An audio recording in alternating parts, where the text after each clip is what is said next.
嘿，大家好，今天我们来聊聊白银。你可能觉得白银的市场价就摆在那儿，对吧？但如果我告诉你，有人愿意出的价钱跟那个市场价完全是两码事儿呢？就在最近爆出了这么一个惊人的消息，有人为了拿到15白银，开出了一个让人瞠目结舌的高价。这背后到底是怎么回事儿？是不是说明白银市场其实内部压力已经非常非常大了？我们来看看具体数字。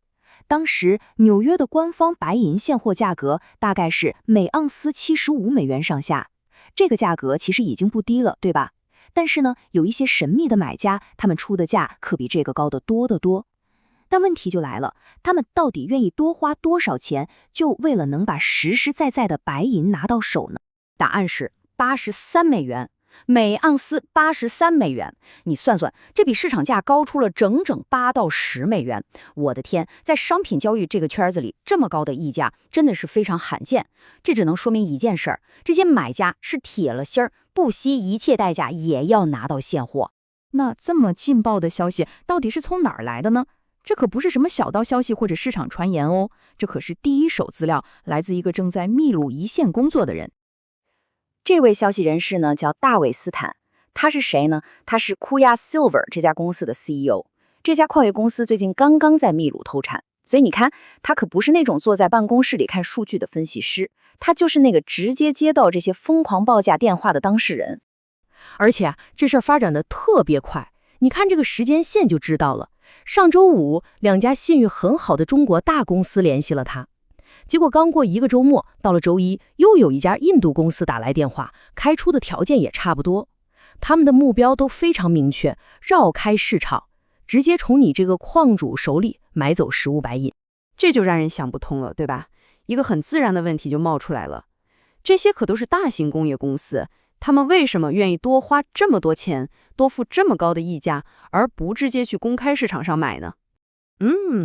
要搞明白这个，我们得先简单了解一下传统的供应链是怎么运作的。一般来说金属从矿山里挖出来，对吧？然后送到冶炼厂去提纯，变成纯金属。接着呢，就到了金泥银行和交易所手里，他们在那里进行交易。最后，像太阳能板制造商这种最终用户，才能从市场上买到他们需要的东西。你看，中间环节很多。所以现在这些公司想干嘛呢？他们就是在尝试绕开中间所有这些环节，他们想直接找到源头，跟挖矿的人建立长期的合作关系，确保自己能拿到实实在在的金属。所以这个事儿绝对不是一个孤立的事件，它背后可能指向一个更大的问题，那就是全球性的食物短缺。你想想，特别是像太阳能这种行业，需求一直在暴涨。对了，如果你觉得我们做的内容还不错，有点意思，那就请点赞、转发和订阅关注我们，这样就不会错过后面更精彩的分析了。好，那我们接着聊，这到底只是一次偶然发生的怪事儿，还是说我们正在亲眼见证一个巨大的市场转变的开始呢？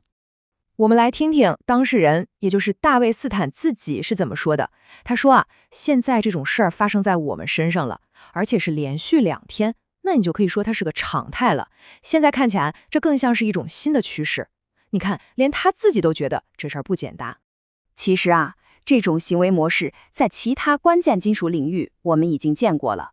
比如说像特斯拉这样的工业巨头，为了保证电池供应，早就开始直接投资矿业公司了。